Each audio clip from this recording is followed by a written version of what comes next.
Good morning, ladies and gentlemen. Welcome to the SAAT. I am Ajay Bhatnagar, the SAAT coordinator in the Civilian Police Division at the UN headquarters in New York. As most of you are aware, the SAAT consists of three parts. Part 1 deals with the language assessment, Part 2 with the driving assessment, and Part 3 the shooting assessment, which, as you know, is only required for missions with an executive mandate. The language assessment will be dealt with first. The language assessment consists of 4 segments. The first segment is the reading comprehension, the second is the listening comprehension, the third is report writing, while the fourth is an assessment of language skills through a one-to-one interview. I will start this exercise today by providing you with instructions for the first segment, the reading comprehension assessment. A written report of a mission-related incident would be provided to you. The report may consist of more than one part. That is, it may consist of an initial report followed by one or more follow-up reports. On the basis of the report and the information contained there, you would be required to answer 10 questions. Each correct answer gets 1 mark, while no marks are given for incorrect answers. In this segment, you are not required to write full or grammatically correct sentences. We will be looking only for the complete information. However, if incomplete information is provided, you would be entitled to only half marks. You have 15 minutes to read the report and answer the 10 questions. 15 minutes to do both. The pass marks are 60%. That is, you have to get at least 6 answers right out of 10. We expect you to read the complete report before answering any of the questions. All the information required to answer the questions would be contained in one or another part of the report. Please remember, this is not a memory test. The report can be read several times during the test. At this stage, there is not much emphasis on grammar or spellings, as long as the meaning of your answer is clear. However, we request you to use legible handwriting. If we cannot read you, we cannot mark you. Please keep your papers face down till we tell you to start. And please stop writing as soon as we tell you to stop. Please write your name in block letters in the space provided. And also, do not forget to write your serial number in the right-hand top corner. Good luck. We now move on to the second segment of the English assessment. This segment consists of the listening comprehension. You will hear an audio tape about a police-related incident. It will be in 3 continuous parts. The first part will explain the assessment and explain the rules of this assessment. The second part will consist of a narration of the incident by one speaker.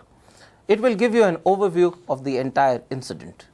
The third part will consist of a conversation between 2 or more persons about the same incident. This would, in a sense, repeat the same information as given in part 2. The tape will be played only once. I repeat, only once. Therefore, if there are any problems in acoustics, volume, etc., please point them out in the first stage itself. You will be given a blank sheet of paper before the tape is played. You can make notes on this about the incident. You can use any language to make these notes. If any names of individuals or places are mentioned in the tape, these will be written on the blackboard prior to the start of the test. So please do not worry about unfamiliar names or their spellings. At the end of the tape, you will be given a question paper containing 10 questions. The answers have to be written on this page itself. Each correct answer gets 1 mark. There are no marks for incorrect answers. As earlier, you are not required to write full sentences. Only the complete information is required. If incomplete information is given, you will be entitled to half marks only. You have 15 minutes to answer all the 10 questions based on the notes you have made. The time commences when we tell you to start. Please keep your papers face down till we tell you to start. The pass marks are 60%. It means you have to get 6 answers correct out of 10. A word of advice. If you miss something in the narration, please do not panic, as the same information will be repeated in the dialogue in part 3. Please continue to take notes of the valid things as the tape progresses. The questions are normally based on police-related issues. These may include the when, the where, the what, the how, the who, police action, the dates, places, information about the complainant, the suspect, descriptions, etc. Please write your name in block letters. Please also write your serial number in the right-hand top corner. A last word. Please use legible and clear handwriting. If we cannot read you, we cannot mark you. Good luck. We will talk about the third segment of the English language assessment during this part. We will be dealing with the report writing assessment. You will hear an audio tape about a police-related incident. It would be in English and be in 3 continuous parts. As earlier, the first part will be an explanation of the assessment. If listened to carefully, it will help you get used to the accent. The second part would be a summary narration of the incident by one speaker. The third part will consist of a dialogue between 2 or more persons and will, in a sense, repeat the same information as provided in part 2. As before, the tape would be played only once, and I repeat, only once. If you have any problems regarding the acoustics, the volume, etc., please clarify it during the first stage itself. You would be given a sheet of paper before the tape is played. You can make notes in your own handwriting, in your own language about the incident. If any names of individuals or places are mentioned in the tape, these will be written on the blackboard prior to the start of the test. So you need not worry about unfamiliar names or their spellings.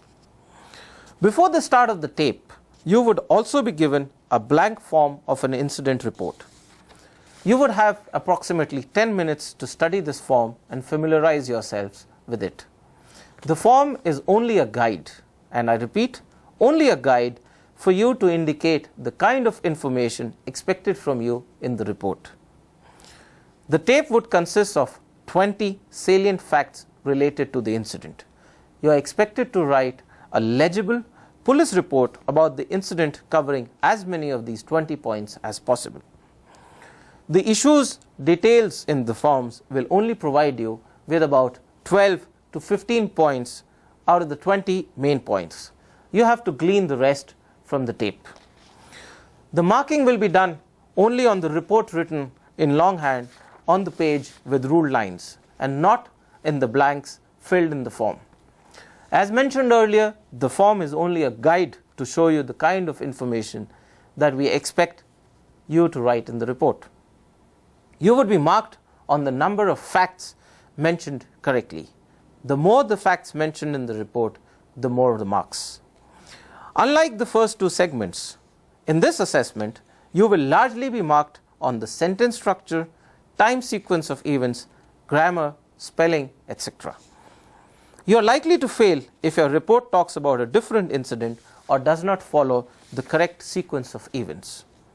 You have 30 minutes to write the report based on the reports you have made. The time commences when we tell you to start. If you miss something in the narration, please do not worry, do not panic, as the same information would be repeated in the dialogue in part 3. What are the questions likely to be? These may include the when, the where, the what happened, the how, the who, police action taken, dates, places, information about the complainant, descriptions, etc. A good report is expected to be clear, concise, accurate, mention correct facts, and be legible. Please use legible handwriting. If we cannot read you, we cannot give you marks. Please write your name in block letters on the sheet where you write the report. Please also write your serial number on the right-hand top corner. Good luck. We have now reached the last segment of the English assessment, the one-to-one oral interview. This segment will consist of an oral interview to assess your spoken English skills. Each of you will be called for an interview individually. You will be asked a few questions orally in English, and you are expected to answer these in English. The questions may be based on your work experience, professional skills, your current and past jobs, the mission, the UN, or the current events. You will be tested on your ability to understand the questions and to respond to them with appropriate answers. This is not a test of general awareness, but an assessment of your spoken English, your work experience, and your professional skills. The emphasis would be on sentence structuring, pronunciation, and the ability to understand and be understood in spoken English. We will appreciate detailed answers rather than a yes or a no answer. If you fail to understand a question, please feel free to ask us to repeat it. This is a pass or fail test, and no marks will be allotted. Good luck.